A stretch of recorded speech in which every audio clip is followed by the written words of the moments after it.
नमस्कार दोस्तों, मैं अभिषेक श्रीवास आपका थ्योरी ऑफ आर्ट्स में बहुत बहुत स्वागत करता हूँ।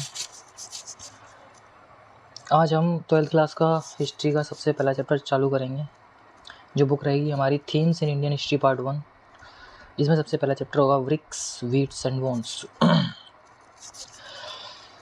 जनरली मैं आपको बता दूँ, ये वीडियो जो बच्चे मेरे को पढ़ते हैं बेसिकली उन्हीं के लिए है, क्योंकि वो रिवीजन करने के लिए वीडियो है, लेकिन है पूरा का पूरा एनसीईआरटी के आधार पर। तो एक प्रकार से इससे आपका जल्दी से रिवीजन हो जाया करेगा। और इस वीडियो को, ये जो चैप्टर है, ये अलग अलग पार्ट्स में आपको देखने के लिए मिलेगा, क्योंकि अगर पूरा चैप्टर इसी वीडियो में, एक ही वीडियो में करेंगे तो बहुत ज़्यादा लॉन्ग वीडियो हो जाएगी, इसलिए अलग अलग पार्ट्स में आपको देखने के लिए मिलेगा। चलिए, तो हम शुरुआत करते हैं अपने इस चैप्टर की। जैसा कि आप में बहुत सारे बच्चे ऐसे हैं जिन्होंने देख लिया होगा कि हमने चैप्टर चालू करने से पहले हिस्ट्री के इंट्रोडक्शन के बारे में बात करी थी। तो उसमें हमने एक पार्ट देखा था, एक पीरियड देखा था, जिसको हमने प्रोटो हिस्ट्री बोला था। उस प्रोटो हिस्ट्री में दो पार्ट्स थे, एक था इंडस वैली सिविलाइजेशन और दूसरा हुआ करता था वैदिक सिविलाइजेशन। तो अब हम इस 12th क्लास के एंशिएंट हिस्ट्री के सबसे पहले चैप्टर हम किसको पढ़ेंगे? इंडस वैली सिविलाइजेशन के बारे में बात करेंगे, जिसको हड़प्पा सिविलाइजेशन भी कहा जाता है। चलिए, तो हम इस चैप्टर को चालू करते हैं और इसका इंट्रोडक्शन की बात करते हैं। सबसे पहले तो हम इसके नेम को देखेंगे। इसका जो नामकरण किया गया है उसके बारे में बात करेंगे। इसका जो नामकरण किया गया है, इसके नामकरण में हमको क्या देखने के लिए मिलता है? Bricks, beads and bones. Bricks, beads and bones. इस चैप्टर का नाम ये क्यों रखा गया? इसको हड़प्पन सिविलाइजेशन नीचे लिखा हुआ है, आप बुक देखोगे तो नीचे हड़प्पन था, हड़प्पन सिविलाइजेशन लिखा हुआ है, या फिर इंडस वैली सिविलाइजेशन भी बोल सकते थे। सबसे ज़्यादा हमको ब्रिक्स, वीट्स एंड वोन्स मिली हैं, इसीलिए इस चैप्टर का नाम क्या पड़ा? Harappan, bricks, beads and bones रखा गया। और इसको हड़प्पन सिविलाइजेशन के नाम से तो जानते हैं, आपको पता होगा। इंडस वैली सिविलाइजेशन भी कहा जाता है इसको। अच्छा, ये सिविलाइजेशन क्या है? सबसे पहले मैं बात करूँगा वर्ड सिविलाइजेशन के बारे में। वर्ड सिविलाइजेशन का प्रयोग आमतौर पर एक ऐसा भूभाग जहाँ पर सभी लोग एक ही प्रकार की संस्कृति को फॉलो करते हों, उसको हम क्या बोलते हैं? सिविलाइजेशन बोलते हैं। क्लियर है सिविलाइजेशन वर्ड? चलिए, मैं आशा करता हूँ आप समझ गए होंगे इसके बारे में। चलो, अब हम बात करते हैं इसके इंट्रोडक्शन के बारे में बात करते हैं। सबसे पहले तो हम एक सील की बात करेंगे। हमको कुछ क्या, देखो, चलो मैं आमतौर पर एक जनरली तरीके से मैं बताता हूँ। इंडस वैली सिविलाइजेशन भारत की सबसे पुरानी सभ्यता है। जब तक हमको इंडस वैली सिविलाइजेशन या हड़प्पन सिविलाइजेशन के बारे में हमको नहीं पता था, उससे पहले हमारी सबसे प्राचीन सभ्यता हम वैदिक सभ्यता को माना करते थे। लेकिन सर जॉन मार्शल ने 1924 में बड़ा सराहनीय कार्य किया और एक नई सभ्यता सामने खोज निकाली। तो सबसे प्राचीनतम सभ्यता में से एक है कौन सी? हमारी इंडस वैली सिविलाइजेशन, जो कि मेसोपोटामियन सिविलाइजेशन के, जैसा कि 11th में आपने पढ़ा होगा मेसोपोटामियन सिविलाइजेशन हिस्ट्री में। तो ये मेसोपोटामियन सिविलाइजेशन के समकालीन हुआ करती थी, यानी कंटेम्प्रेरी हुआ करती थी। यानी जब ये सभ्यता फ्लोरिश हो रही थी, उसी टाइम पर मेसोपोटामियन सभ्यता फ्लोरिश हो रही थी। समझ गए ना? ये मैं यहाँ पर बताना चाह रहा हूँ। इसकी खोज की भी बात कर लेते हैं यहाँ पर हम। इसकी खोज कैसे हुई? सबसे पहले बात करते हैं कि भारत में रेलवे लाइन बिछाने का कार्य चल रहा था। भारत में सबसे पहले पैसेंजर ट्रेन जो चलाई गई थी, सबसे पैसेंजर जो रेल चलाई गई थी, वो 16 अप्रैल 1853 में लॉर्ड डलहौजी के टाइम पर मुंबई से ठाणे के बीच में चलाई गई थी। उसके बाद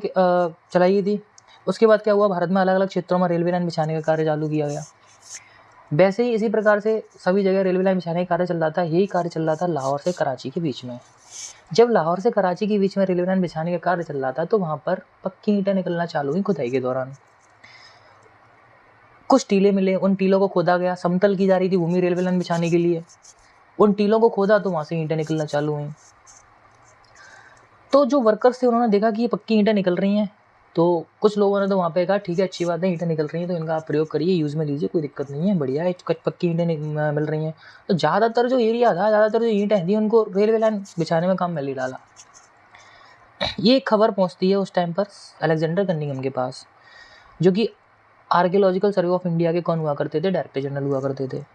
अलेक्जेंडर कनिंघम के द्वारा इतना ज़्यादा विशेष ध्यान नहीं दिया गया, वो एक आर्कियोलॉजिस्ट हुआ करते थे, लेकिन उनका मानना ऐसा था कि जो भारत की सबसे प्राचीनतम सभ्यता है वो वैदिक सभ्यता है, जो कि गंगा नदी, गंगा यमुना वाले दोआब क्षेत्र से क्या होती है, प्रारंभ होती है, ऐसा उनका मानना था।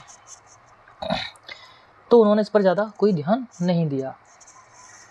लेकिन लॉर्ड कर्जन के टाइम पर क्या होता है, एक व्यक्ति डायरेक्टर जनरल बनते हैं जिनका नाम था sir John Marshall. Sir John Marshall ने क्या किया, इस पर बड़ा ही विशेष ध्यान दिया। सर जॉन मार्शल ने क्या किया, 2 व्यक्तियों को नियुक्त किया, एक का नाम था राखलदास बनर्जी और एक का नाम था दयाराम सानी।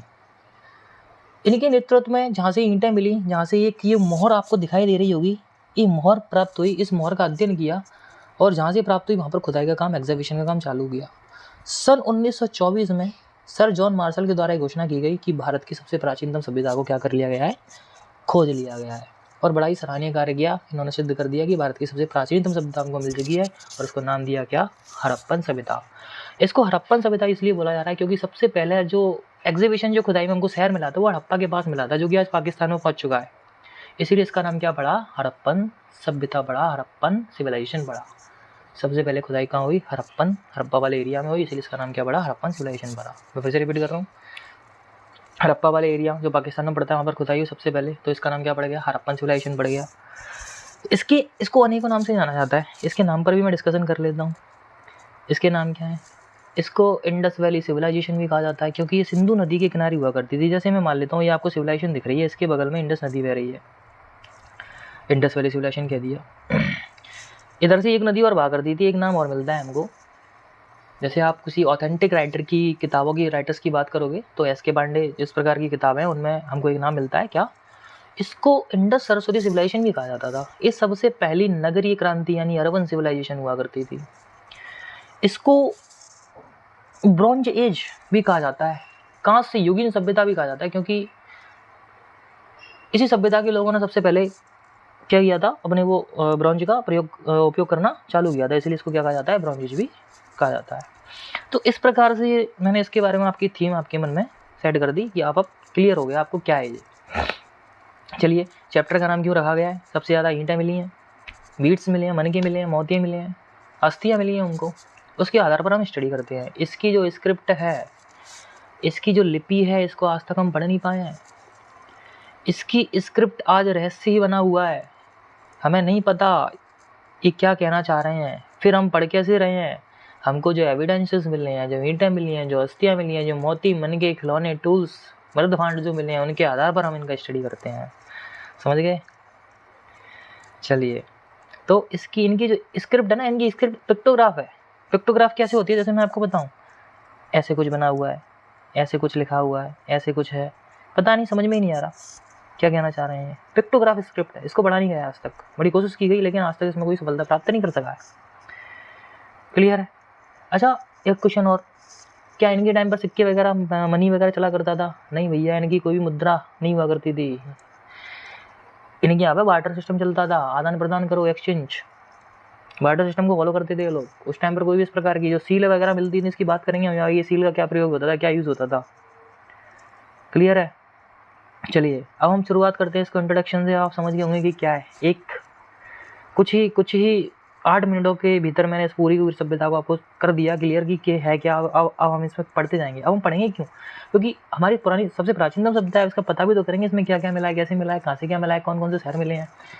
एक चीज़ और आप ये मत समझिए कि इंडस वैली सिविलाइजेशन, हड़प्पा का जो शहर मिला है हमको पाकिस्तान में, वही है। वो पाकिस्तान में नहीं, वो पहले भारत के भीतर आता था, लेकिन विभाजन होने के बाद हड़प्पा कहाँ पहुँच गया हमारे नहीं, पाकिस्तान में पहुँच गया। पाकिस्तान वैसे हमारा ही था, कोई बात नहीं। चलो, तो वो एक ही शहर नहीं है, ये अनेक शहरों में फैला हुआ है। कुछ शहर आज भारत के भीतर भी स्थित है। कालीबंगन राजस्थान में, लोथल धोलावीरा गुजरात में, बनावली हरियाणा में, मांडा जम्मू कश्मीर में, दैमाबाद महाराष्ट्र में, कई सारे शहर जो आज भारत में हम देखते हैं। क्लियर है मेरी बात। हम इंट्रोडक्शन की बात करते हैं। अब अपने 12th क्लास के हिसाब से जो बुक में दिया है उसको पढ़ना चालू करते हैं। इसके टाइम पीरियड की बात करेंगे, अभी सारी चीज़ें देखते जाएंगे, टेंशन ना लीजिए। इंट्रोडक्शन परिचय देखते हैं भाई। जो हड़प्पन सील है भाई, बड़ा ही आर्टिफैक्ट, बड़ी शानदार सील देखने के लिए मिलती है, जो कि हड़प्पन और इंडस वैली सिविलाइजेशन से हमको मिलती है। ये स्टेटेड करके एक स्टोन होता है, उससे बनी हुई है, जिसपे कुछ एनिमल्स बने हुए हैं, कुछ स्क्रिप्ट लिखी हुई है जो कि अनडेसिफर्ड है, इसको पढ़ नहीं सके हम आज तक। जिस दिन पढ़ लेंगे उस दिन जाने कितने रहस्यों से पर्दा उठ जाएगा। सोचो, एक ऐसी पूरी की पूरी सभ्यता जिसके बारे में हम आज तक जान नहीं पाए हैं प्रॉपर तरीके से, सिर्फ अंदाजा पढ़ के इसी बेसिस पर रहे हैं, एविडेंसेस के जो मिला है हमको उसके बेसिस पर, लेकिन जो लिखा है उसका आज तक हम नहीं पढ़ सके हैं, आज तक हम पढ़ नहीं सके हैं। सोचो जिस दिन पढ़ लेंगे तो बहुत सारी चीज़ें हमको ज्ञात हो जाएंगी। तो यहाँ पर कुछ जानवरों की पूरी आकृति मिली है। अब हो सकता है ये सील इस प्रकार से जानवर क्यों छपा है, या फिर पेड़ पौधे से आपको दिखाई दे रहे होंगे, इसमें एनिमल्स दिखाई दे रहे हैं।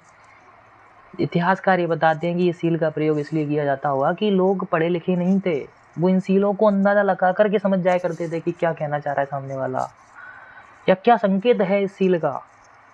इस प्रकार इन सीलों का प्रयोग किया जाता था, ऐसा बताया जाता है। ट्रेड वगैरह में भी इनका प्रयोग किया जाता होगा, ऐसा देखने को मिलता है हमको। तो स्टेटाइट एक स्टोन होता है, उससे ये सील बनी हुई है, जैसा हमको आजकल ये म्यूजियम में रखी हुई है पाकिस्तान के भीतर, देखने जा सकते हो। पाकिस्तान जब आपका चक्कर लगे तो देखिएगा। We have a wealth of knowledge about the lifes of the people in the region through the archaeological evidences they left behind. हम सिर्फ जो नॉलेज ज्ञान ग्रहण कर रहे हैं इस सभ्यता के प्रति, वो कैसे कर रहे हैं, ये ज्ञान हमको जहाँ से वो अवशेष मिले हैं, वो एविडेंस मिले हैं। मैं अवशेष बोल रहा हूँ और कुछ ना सुन लेना, जो अवशेष मिले हैं ना उनके आधार पर, पुरातत्विक स्रोत जो मिले हैं वहाँ से हमको जो एविडेंसेस मिले हैं उनके आधार पर हम स्टडी कर रहे हैं, उनसे ज्ञान प्राप्त कर रहे हैं। यहाँ पर हमको क्या क्या मिला है भाई देखते हैं। एविडेंसेस के तौर पर भाई हाउसेस, मकान मिले हैं बने हुए, पूरे का पूरा शहर था हर जगह, जहाँ से मैंने नाम बताया दिया अभी। पॉट्स, मृद भांड मिले हैं, ऑर्नामेंट्स मिले हुए हैं। कुछ टूल्स की बात करेंगे, सील्स आप देख ही रहे हो ऊपर। हड़प्पन सिविलाइजेशन की अगर वेल स्टडी करें तो इसमें through the interpretation of the archaeological material, तो इसकी अगर आप स्टडी करना चाहते हो तो आर्कियोलॉजिकल मटेरियल के बेसिस पे आप इसकी स्टडी कर सकते हो। क्लियर है? चलो अब हम आगे चलते हैं। समय के साथ साथ इंटरप्रिटेशन बदलती रहती है, नई नई चीज़ें मिलती रहती हैं, नई नई चीज़ों के आधार पर नया नया अंदाज़ा लगाते रहते हैं आर्कियोलॉजिस्ट जो पुरातत्वविद होते हैं। ठीक है, तो हम आगे देखते हैं। अब भाई सीधी सी बात है, ये सभ्यता एक समय पर स्टार्ट हुई होगी, फिर एक समय में प्रॉपर तरीके से पूरी की पूरी फुल्ली तरीके से डेवलप हो चुकी होगी। एक समय ऐसा आया होगा इसका अंत भी हुआ होगा। हर सभ्यता का अंत होना है एक समय के बाद, अंत निश्चित है। तो हड़प्पन सिविलाइजेशन का जो मैं आपको बताऊं, मैंने आपको ये तो बता ही दिया कि हड़प्पा सबसे पहला शहर था, इसलिए इसका नाम हड़प्पन सिविलाइजेशन पड़ा। ठीक है, तो हड़प्पा में इसकी खोज हुई थी सबसे पहले, तो इसका नाम हड़प्पन सिविलाइजेशन पड़ा, जो हम देख चुके हैं। अब इसके कुछ अलग अलग फेजेस में ये डेवलप हुई, उसकी बात कर लेते हैं। सबसे पहला इसका अर्ली हड़प्पन पीरियड चालू हुआ, यानी जब ये सभ्यता विकसित हो रही थी, उदय हो रही थी। इसका टाइम पीरियड बताया गया 6000 BCE से लेकर के 2600 BCE तक। BCE वगैरह सब आपको क्लियर होगा, पुरानी वीडियो में आप देख चुके हो, जो कि फॉर्मेटिव फेज था इसका। ठीक है, फॉर्मेशन हो रहा था, कहीं ना कहीं चीज़ें बन रही थी। मैच्योर पीरियड आता है जब व्यक्ति मैच्योर हो जाता है, समझदार हो जाता है, तो वही मैच्योर पीरियड यानी फुली डेवलप हो गया था। 2600 BC से लेकर 1900 BC तक ये टाइम पीरियड बहुत इंपॉर्टेंट है NCERT के अकॉर्डिंग। इसमें प्रॉस्पर अनवर फेज था, यहाँ पर संपन्न थे एकदम।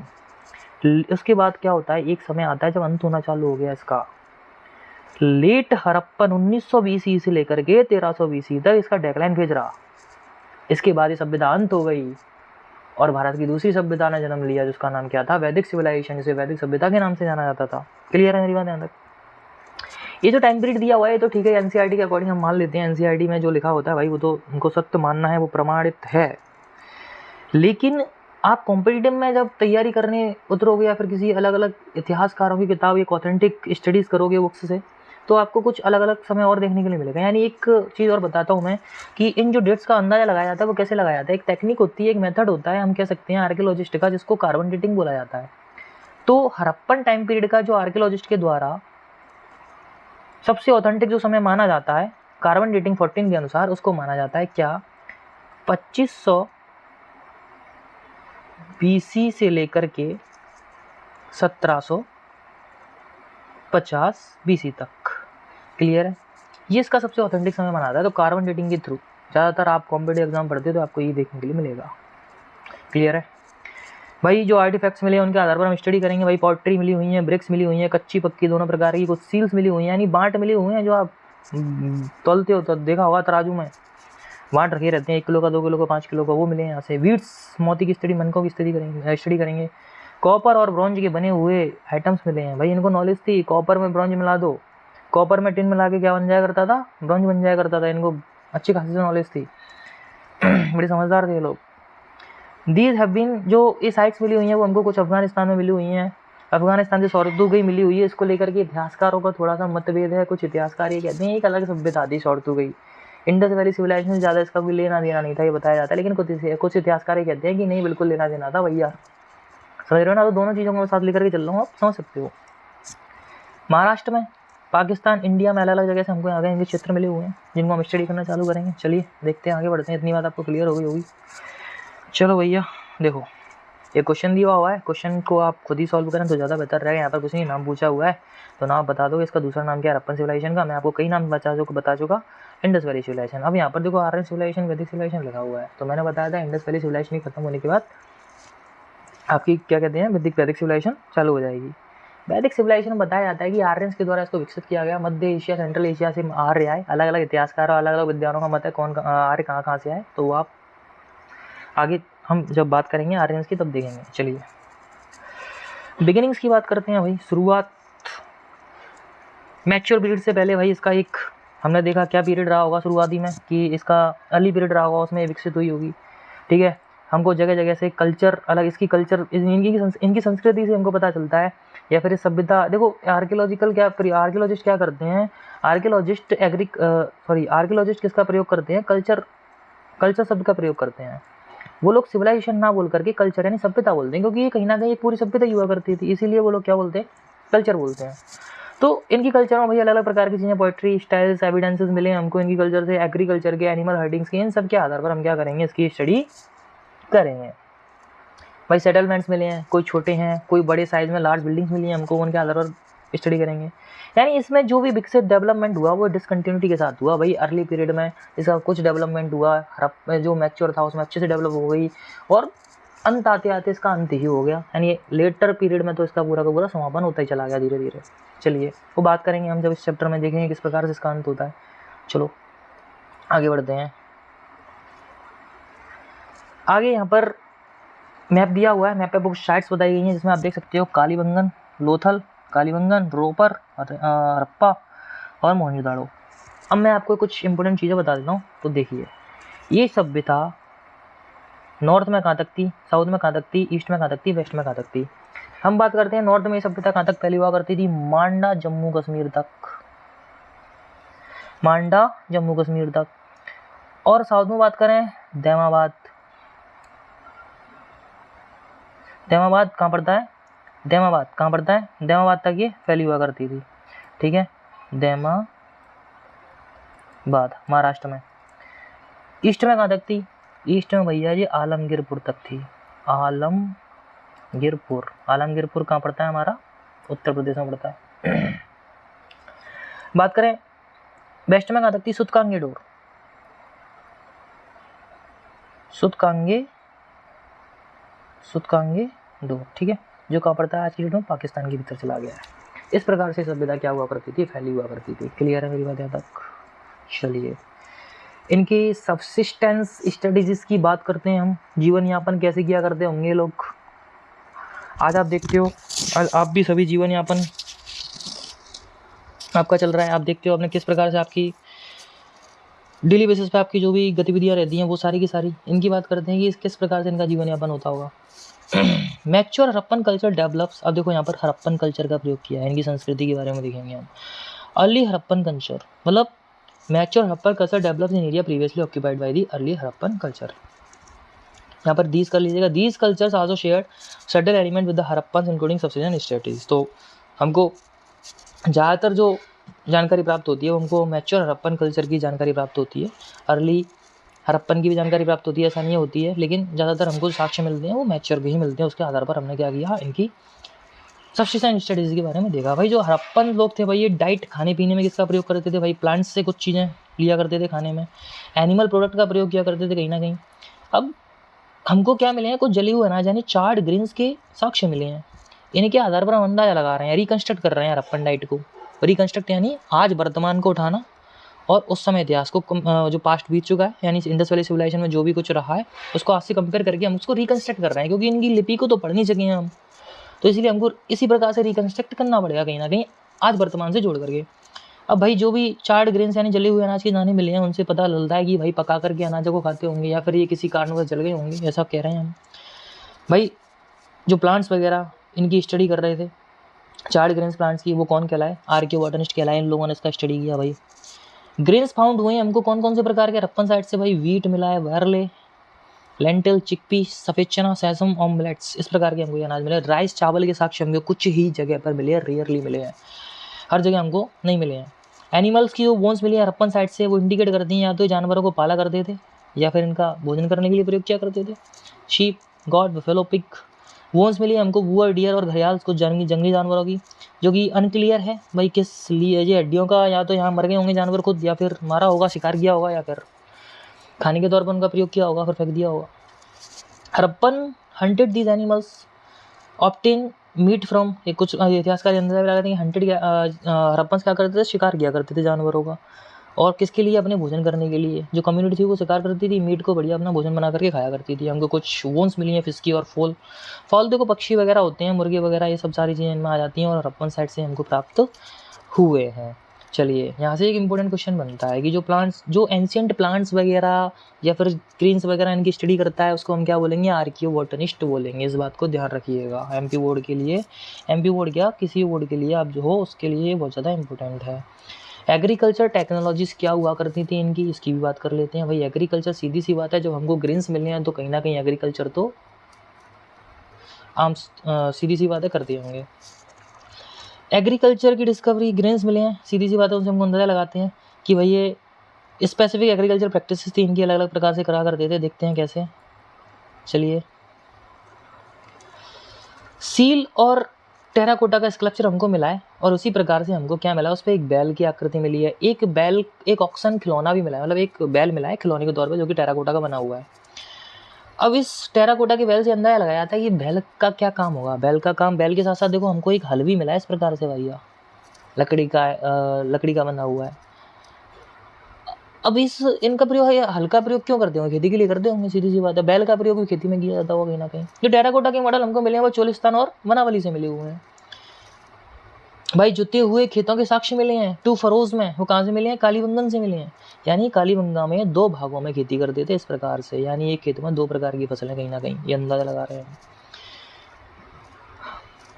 भाई इनके स्टोन के या फिर मेटल के बने हुए टूल्स हुआ करते थे हार्वेस्टिंग के लिए। इरिगेशन जो होता था इनका भाई सेमी एरिड एरिया में, वो नदियों वगैरह से होता होगा या फिर टेरेसिस कैनाल्स मिली, उन कैनाल से क्या करते थे? इरिगेशन करते थे। जो कैनाल्स हमको मिली है कहाँ से मिली है? शॉर्तुगई कैनाल कहाँ से मिली हैं? शॉर्तुगई, बट नॉट पंजाब और सिंध। एक क्वेश्चन बन सकता है कि किस क्षेत्र से हमको ट्रेसेस ऑफ कैनाल्स नहीं मिलते, तो आपका ऑप्शन में होगा पंजाब और सिंध, इसका ध्यान रखिएगा, और उसमें शॉर्तुगई भी होगा। एंशियंट कैनाल्स में have silted up with bells and may used for irrigation. ठीक है, एंशियंट कैनाल्स जो हुआ करती थी भाई, बेल्स वगैरह इन सब से अटैच हुआ करती थी, कुएं भरते रहते थे, इरिगेशन समय समय पर होता रहता था। भाई धोलावीरा से रिजर्वोयर मिले हमको, जलाशय मिले हैं धोलावीरा से। इन जलाशयों का प्रयोग इरिगेशन के साथ साथ वाटर को स्टोर करने के लिए या फिर अकाल पड़ता होगा तब पानी पीने के लिए इनका प्रयोग किया जाता होगा। समझ गए? कंपोनेंट दिए हुए हैं यहाँ पर एंशियंट एग्रीकल्चर की प्रैक्टिसेस के। ग्रेन्स कल्टीवेशन के लिए भाई वाटर की जरूरत तो पड़ेगी। इरिगेशन मेथड चाहिए आपको, हार्वेस्टिंग के लिए टूल्स चाहिए, प्लगिंग टेक्निक्स चाहिए, तो सीधी सी बात है आपको खेती आपके सामने दिख जाएगी आपको। चलिए, आप एग्रीकल्चर बड़ी आसानी से इन सब तरीके से इस प्रकार से बड़ी आसानी से क्या किया करते थे? एग्रीकल्चर यानी कृषि किया करते थे। चलिए आगे बढ़ते हैं हम। अच्छा, यहाँ पर एक चीज़ और बता देता हूँ मैं, जो भी हमको साक्ष्य मिले हैं, जैसे हमने देखा, 1 मिनट रुकिए, हाँ, हमको कुछ जानवरों वगैरह की हड्डियाँ भी मिली थी, हमने देखा था, अभी हमने पढ़ा था, जानवरों के साक्ष्य मिले हैं, एविडेंसेस मिले हैं। अब जो भी इन जानवरों की हड्डियों के, इनके अस्थियों के, अवशेषों के जो अध्ययन कर रहा होगा उसको क्या बोलेंगे? जैसे हमने देखा था प्लांट्स, एंशिएंट प्लांट्स वगैरह की स्टडी करने वाले को आर्कियोबॉटनिस्ट बोल रहे थे, लेकिन इनको भी तो कुछ बोलते होंगे जो एंशिएंट जो हमको बोन्स मिली हुई हैं, गॉड बफेलो पिग, इन सब की, घड़ियाल वगैरह, तो इनको बोला जाता है आर्कियोजोलॉजिस्ट बोला जाता है। क्या बोला जाता है? आर्कियोजोलॉजिस्ट बोला जाता है। क्लियर है मेरी बात? या फिर आप क्या कह सकते हो? जू आर्कियोलॉजिस्ट कह सकते हो। 2 शब्दों से इसको क्या किया जाता है? संबोधित किया जाता है। चलिए, यहाँ पर एक क्वेश्चन दिया हुआ है, आप इसको खुद ही सॉल्व करेंगे आपके लिए। चलिए देख लीजिए एक बार। आंसर तो वैसे लिखा हुआ है और ठीक है, कर लेना आप। अब हम बात करते हैं मोहनजोदाड़ो। उससे पहले मैं आपको अगर कुछ और चीज़ें बता दूं आपकी जो बुक में दी हुई हैं और डिस्कस कर लेते हैं हम एक बार। जैसा कि आप पेज नंबर 4 पर देखोगे तो आपको एक अवतल चक्की यानी सैडल कर्न मिला हुआ है। सैडल कर्न क्या था भाई? एक प्रकार की एक चक्की हुआ करती थी, जैसे आज आप सिलबट्टा देखते हो अपने घर में, उसी प्रकार से ये चीज़ों को पीसने के लिए प्रयोग किया जाता था। ये मिट्टी में गड़ा हुआ करता था, ठीक है, और इसको आगे पीछे करके चलाया जाता था, जिसपे चीज़ों को पीस करके प्रयोग में लिया जाता होगा। ये सैडल कर्न हमको मिला हुआ है, जिसको आप पेज नंबर 4 पर देख सकते हो। फिगर नंबर हमारा 1.6 है। क्लियर है? चलो, लिखा भी हुआ है वहाँ पर, आप पढ़ सकते हो पूरा कि इसका किचन में ज़्यादातर इसका प्रयोग किया जाता होगा सैडल कर्न का, ठीक है। खाना वाना वगैरह जो भी पीसने की जो चीज़ें हुआ करती होंगी उनको पीसने के लिए। चलिए अब आगे बढ़ते हैं, उसको आप देख लीजिएगा। अब वहाँ पर हमारा 3 सेक्शन चालू होता है, जिसको मोहनजोदाड़ो और प्लांट अर्बन सेंटर के बारे में बात करेंगे। भाई मोहनजोदाड़ो की बात करेंगे। मोहनजोदाड़ो जो था भैया आपका बड़ा ही इम्पोर्टेंट शहर माना जाता है, ठीक है। मोहनजोदाड़ो, सबसे पहले तो मैं बताऊंगा आपको कि मोहनजोदाड़ो का मतलब क्या होता है। मोहनजोदाड़ो का मतलब होता है mound of dead. Mound of dead क्या समझ में आ रहा है? मृतकों का टीला। भैया सबसे ज़्यादा बॉडीज या फिर मैं बात करूँ अस्थियाँ हमको यहीं से मिली हैं। माउंट ऑफ डेड इसलिए बोला गया, मृतकों का टीला मोहनजोदाड़ो।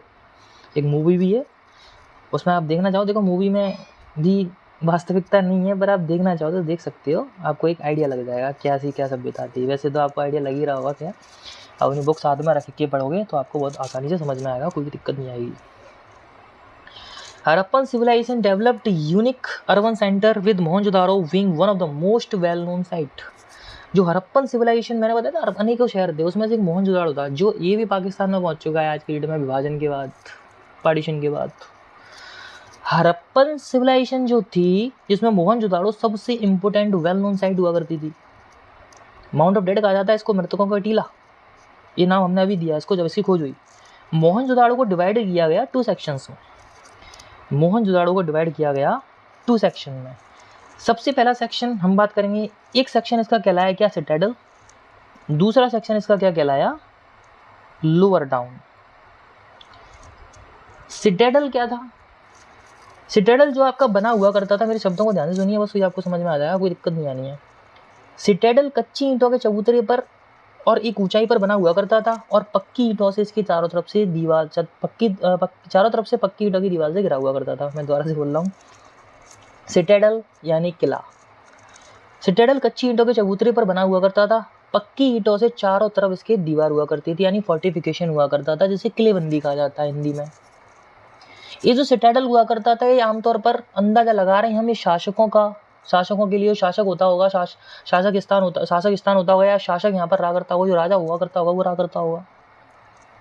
क्लियर है मेरी बात? तो यहाँ पर लिखा सिटाडेल इज स्मॉलर था, छोटा था, ज़्यादा बड़ा नहीं था, लेकिन हाइट पर था। मिट्टी के चबूतरे पे ऊंचाई पर बना हुआ करता था, चारों तरफ से दीवारों से घिरा हुआ करता था, फोर्टिफिकेशन था। लोअर टाउन की बात करते हैं भैया। लोअर टाउन वर्ल्ड था, चारों तरफ से कोई दिक्कत नहीं है, लेकिन ऊंचाई पर नहीं था, नीचे बना हुआ करता था। जो घर हुआ करते थे ज़्यादातर वो एक ज़मीन पे एक फाउंडेशन, एक नींव तरह की हुआ करती थी, उस पर ये बने हुआ करते थे, नॉर्मली जैसे आज आप देखते हो अपने घरों में, ठीक है। प्लेटफॉर्म, अब यहाँ पर बात करते हैं, जो एरिया हुआ करता था प्रत्येक घर का, वो बड़ा ही फिक्स हुआ करता था, वही सभी के निश्चित थे। मेजरमेंट प्रणाली बढ़िया थी इन लोगों की, काफ़ी बेहतरीन तरीके से प्लान किया था इन शहरों को।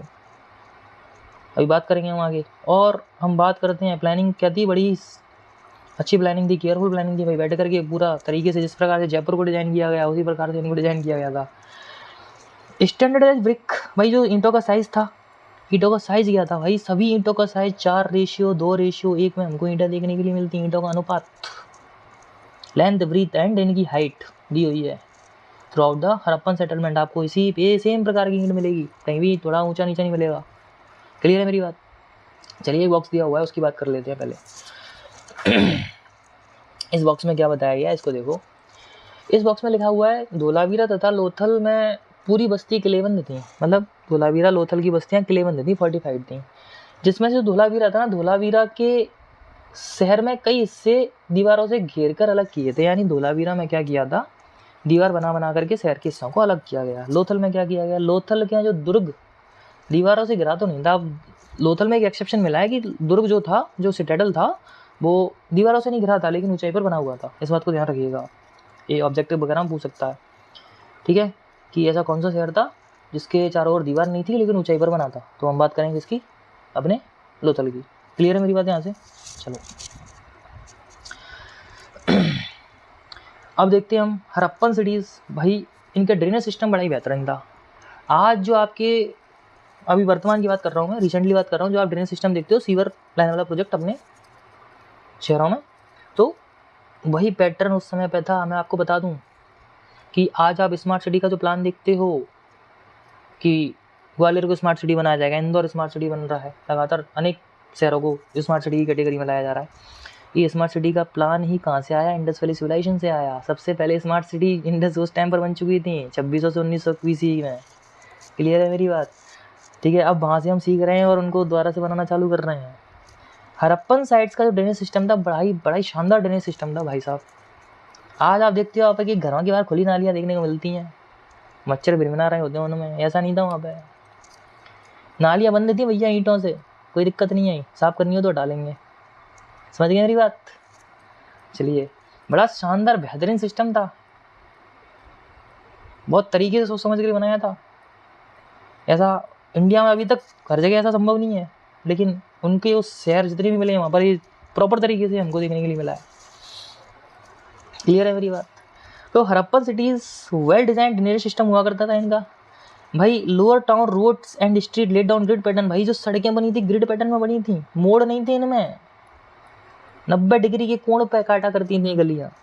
ये ऐसे कोई मोड़ नहीं आ रहा है जैसे आप देखते हो, 90 डिग्री के एंगल पे ये सड़कें हुआ करती थी। 90 डिग्री का कोण बना करता था बढ़िया। क्लियर है मेरी बात? Street with drains constructed first followed by house. ठीक है, जो घर हुआ करते थे भाई, घर की जो गलियां होती थी, गलियों में ड्रेनेज सिस्टम होता था। ड्रेनेज सिस्टम से पहले एक और ड्रेनेज सिस्टम होता था जो उस घर से अटैच होता था। हर एक हाउस का अपना एक, each house need to have wall along the street for waste to flow into the drain. ठीक है, तो हर एक घर का सड़कों से अटैच थे, सभी के ड्रेनेज सिस्टम थे अपने अपने। पर्सनल ड्रेनेज सिस्टम था, उसके बाद एक जो स्ट्रीट सड़क हुआ करती थी उसमें ड्रेनेज सिस्टम हुआ करता था। कैसे? ऐसे देखिए, यहाँ पर हम एक स्लाइड लेते हैं। यहाँ पर हमने क्या किया, यहाँ पर पहले सड़कें बनाते हैं। देखिए इस प्रकार से कुछ सड़कें थी, ठीक है, समझ गए? क्लियर है? अब यहाँ पर देखो ये घर बने हुए हैं। सबसे पहले मैं नाली बना देता हूँ। ये देखो नाली बनी हुई है एक तरीके से। यहाँ पर क्या बना हुआ है, ये एक घर बना हुआ है, ये एक घर हो गया, ये एक घर हो गया, ठीक है। अब यहाँ पर क्या होगा, इस घर का अपना एक पर्सनल क्या होगा, पर्सनल एक चैम्बर टाइप का होगा, छोटा सा क्या होगा यहाँ पर, पर्सनल एक चैम्बर होगा जो घर इससे अटैच होगा। अब यहाँ पर इस सड़क में एक अपना एक क्या होगा, ये नाली से कनेक्टेड होगा कहीं ना कहीं। यानी आज की डेट को ले लो, वर्तमान को ले लो, आपके घरों के बाहर एक आपका घर का छोटा सा चैम्बर होता है, उसमें आपके घर का पाइप क्या होता है, कनेक्ट होता है। सबसे पहले वेस्टेज आपके इस पर्सनल चैम्बर में जाएगा आपके घर का, फिर उसके बाद जो सड़क होगी, सड़क में जो यहाँ पर चैम्बर होगा या जो नाली होगी उसमें जाएगा।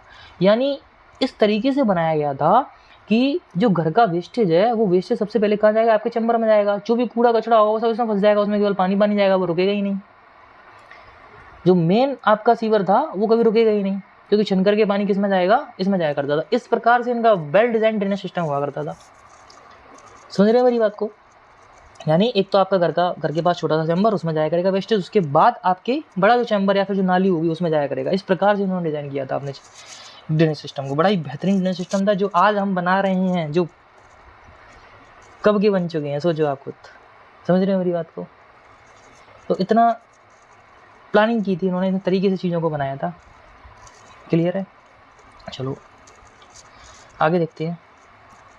1 मिनट, ये हो गया। चलो यहाँ पर देखिए, तो इसको आप इस प्रकार से समझें, जो मैंने बनाया है इस तरीके से हुआ करता था। और जो सड़कें होती थी भाई ग्रिड पैटर्न में होती नहीं, ग्रिड पैटर्न बोलते हैं इसको। जैसे आप अपनी बुक में देख सकते हो, आप अपनी बुक में जाओगे, पेज नंबर 5 पे जाओगे, पेज नंबर 5 पे देखना, फिगर नंबर 1.7 में देखना, एक लेआउट दिया हुआ है मोहनजोदाड़ो का। उसमें आप DKG north section, DKG south southern section को देखोगे तो उसमें आपको ग्रेड पैटर्न में देखने के लिए मिलेगा। सब ग्रेड पैटर्न में बना हुआ है, 90 डिग्री कोण पे काट रहा है एक दूसरे को। क्लियर है मेरी बात? तो उसमें आप आसानी से देख सकते हो कि किस प्रकार से इस शहर को डिजाइन किया गया था। ठीक है, चलिए, और जो मैं बोल रहा हूँ बुक में दी के साथ ही साथ बुक को देखते हुए चलिए तो आपको अच्छे से क्लियरिटी मिलेगी, वरना सब हवा में जाता रहेगा। चलो देखिए, आगे बात करते हैं हम। इस प्रकार से नालियाँ हुआ करती थी, देख सकते हो पक्की ईंटों की नाली बनी हुई है भैया। ये ढक जाया करती थी अंडर, मतलब कवर्ड हो जाया करती थी, कोई समस्या नहीं थी, मच्छर वच्छर नहीं उड़ते थे इनके यहाँ। चलिए अब हम डोमेस्टिक आर्किटेक्चर की बात कर लेते हैं। आप बुक रख के बैठिए, यहाँ पर बुक जरूर देगी आपकी। फिगर 1.9 को निकालिए, मैं आशा कर रहा हूँ आप निकाल रहे हैं और बुक में देख रहे हैं बहुत अच्छे से। अब आपको फिगर 1.9 दिख रहा होगा। मोहनजोदाड़ो को देखते हैं कि किस प्रकार से घर बने हुआ करते थे भैया। लोअर टाउन की बिल्डिंग, एक रेसिडेंशियल एरिया की बात करेंगे लोअर टाउन में। सबसे पहले तो भाई साहब घर में क्या होते थे, आंगन बनाए जाते हैं। भाई आंगन बड़ा होना चाहिए हमारे घर का। ज़्यादातर देखा होगा आपने, ज़्यादातर मैक्सिमम घरों में देखा जाता है कि आंगन बड़ा होता है। आंगन का बड़ा महत्व है अपने आप में। जितनी भी गतिविधि, जो भी प्रोग्राम जो भी होते हैं, प्रोग्राम क्या आमतौर पर भी हम ज़्यादातर अपने आंगन में ही बैठते उठते हैं सभी के साथ। तो आंगन का प्रयोग क्यों किया जाता होगा भाई? सबसे पहले तो घरों में कोर्टयार्ड दिखता था। तो आप देख सकते हो फिगर 1.9 के भीतर 18 नियम है, बीच में आपको आंगन दिखाई दे रहा है। क्लियर है मेरी बात? चलिए, और फिर हम देखते हैं भाई आंगन का प्रयोग क्यों होता है। भाई कुकिंग के लिए, खाना बनता होगा आंगन में, बगल में कोई चूल्हा होता होगा, उसमें बढ़िया खाना पक रहा होता होगा, साथ में लोग बैठ कर काट रहे होते होंगे, दो चार बातें कर रहे होते होंगे। इमेजिन करिए ज़रा, धुआं उड़ रहा होगा चूल्हे से, है ना। खाना पकने के बाद फिर लोग खा रहे होंगे, आंगन में बैठ करके भोजन कर रहे होंगे, और बड़ा ही अद्भुत दृश्य हम एक कल्पना कर सकते हैं। वीविंग, ठंड के समय में धूप आ गई, जो भी दादी हैं वो बढ़िया वीविंग कर रही हैं, बुनाई कताई कर रही हैं, काम चल रहा है, स्वेटर बना रही हैं बैठ करके। इस प्रकार की गतिविधियाँ आंगनों में की जाती थी, आपको पता है।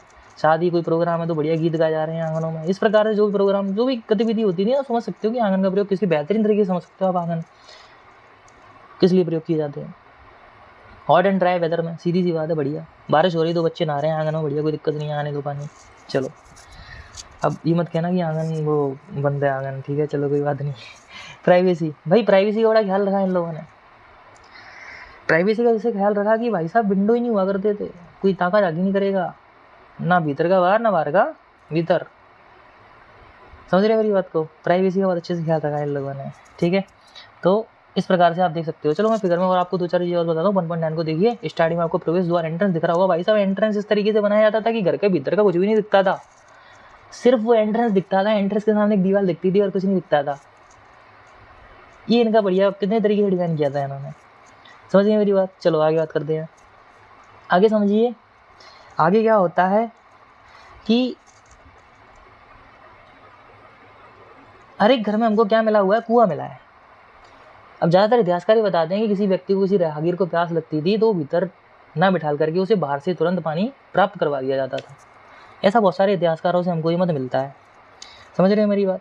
ठीक है, तो प्रत्येक घर में कुआं हुआ करता था। लगभग मोहनजोदाड़ो से हमको 700 कुएं के साक्ष्य मिलते हैं। 700 कुएं हमको यहाँ से प्राप्त होते हैं, यानी प्रत्येक घर में एक कुआं आवश्यक था पानी के लिए। फिगर 1.9 को देखेंगे तो उसमें आपको आंगन दिख रहा है। आपको 14 वाले सेक्शन में, 14 सेक्शन में देखिए आपको सीढ़ियाँ दिख रही हैं भाई साहब। कुछ मकान, कुछ हाउस हमको ऐसे मिले हैं जो 2 मंजिल हुआ करते थे, डबल स्टोरी हुआ करते थे। अब डबल स्टोरी ऊपर चढ़ने के लिए कहाँ जाना पड़ेगा? सीढ़ियों से जाना पड़ेगा। भाई छत पर लोग बढ़िया आराम से रात में सोया करते होंगे, ऐसा अंदाजा लगा रहे हैं हम। जैसे आजकल छतों का प्रयोग किया जाता है, किस लिए किया जाता है? कपड़े सुखाने के लिए। इसी प्रकार से उस टाइम पर किया जाता होगा। अन्य और भी गतिविधि होती है, कपड़े सुखाने में, आप समझ सकते हो। क्लियर है? चलिए आगे बात करते हैं। तो इतना बेहतरीन तरीके से मैं एक बार और एक्सप्लेन कर देता हूँ। प्रवेश द्वार, सबसे पहले तो प्रवेश द्वार ऐसा कि इधर उधर का कुछ नहीं, सिर्फ प्रवेश द्वार ही दिखेगा आपको। सामने दीवार दिखेगी एक, और प्रवेश द्वार के बगल से कुआं हुआ करता था। सेक्शन 6 में कुआं है, सेक्शन 6 में कुआं है। सेक्शन 80 में आपको आंगन दिख रहा है। 14 सेक्शन में आपको सीढ़ियाँ दिख रही हैं, और आपको सीढ़ियाँ एक और दिख रही हैं सबसे लास्ट में। सीढ़ियाँ आप ध्यान से देखोगे तो 16 में आपको लेफ्ट साइड आपको सीढ़ियाँ देखने के लिए मिलेंगी। क्लियर है मेरी बात? 16 में लेफ्ट साइड आपको सीढ़ियाँ देखने के लिए मिलेंगी, जो कि जिनका प्रयोग ऊपर जाने के लिए किया जाता है। वो एक नक्शा आपको तैयार किया गया आपकी बुक में, आप देख सकते हो। क्लियर है मेरी बात? चलिए, अभी हमने लोअर टाउन को देख लिया, अब हम सिटाडेल को देख लेते हैं भाई। क्लियर है? तो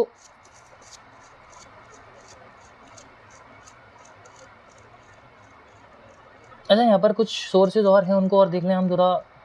बात की है एक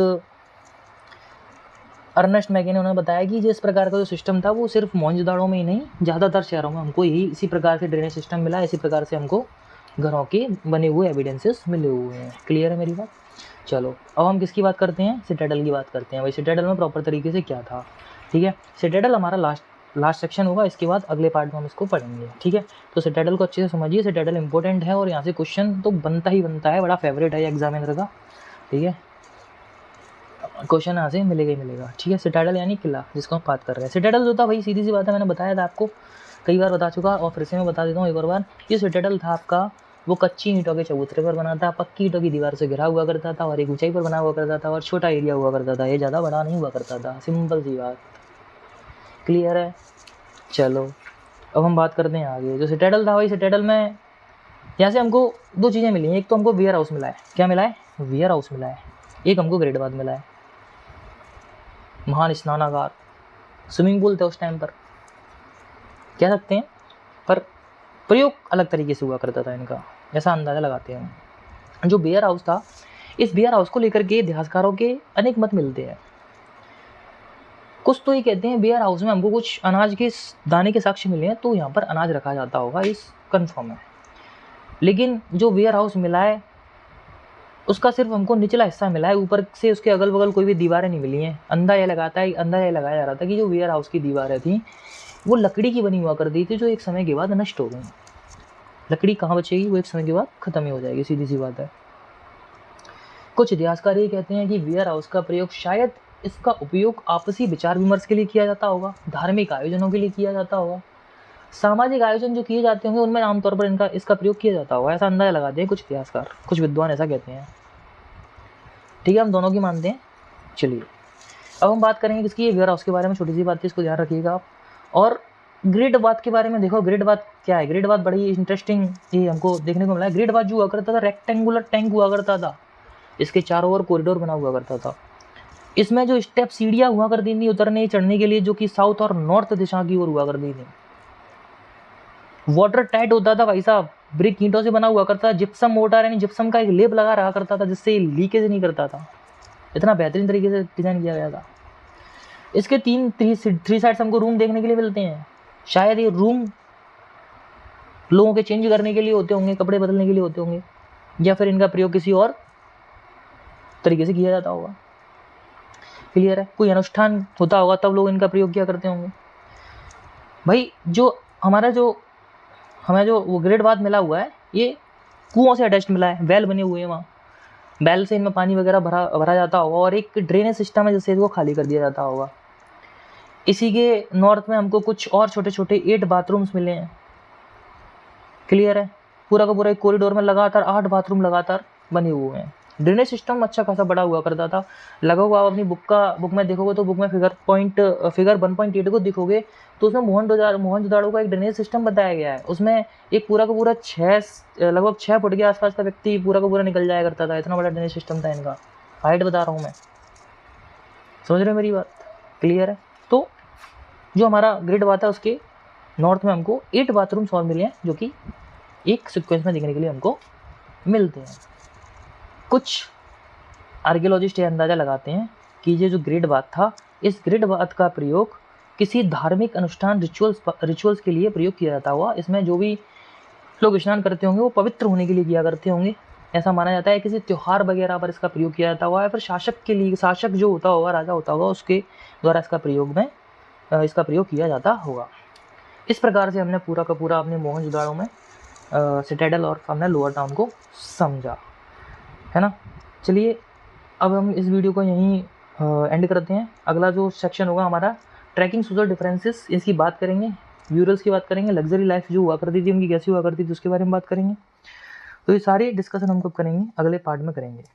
अभी के लिए आप इस वीडियो को देखिए, रिवीजन करिए, कोई भी समस्या होती है तो आप मुझसे संपर्क कर सकते हो, है ना। वैसे कोई समस्या आएगी नहीं, आपको लेक्चर बड़ा इंटरेस्टिंग लगेगा, मज़ा आएगा पढ़ने में। आप पढ़िए तो साथ में किताब रख करके पढ़िए तो आपको बेहतरीन तरीके से समझ में आएगा। फिर से कह रहा हूँ, बुक साथ में लेकर के बैठोगे मज़ा आएगा। थैंक यू, अगले पार्ट में मिलते हैं हम। चलिए, थैंक यू।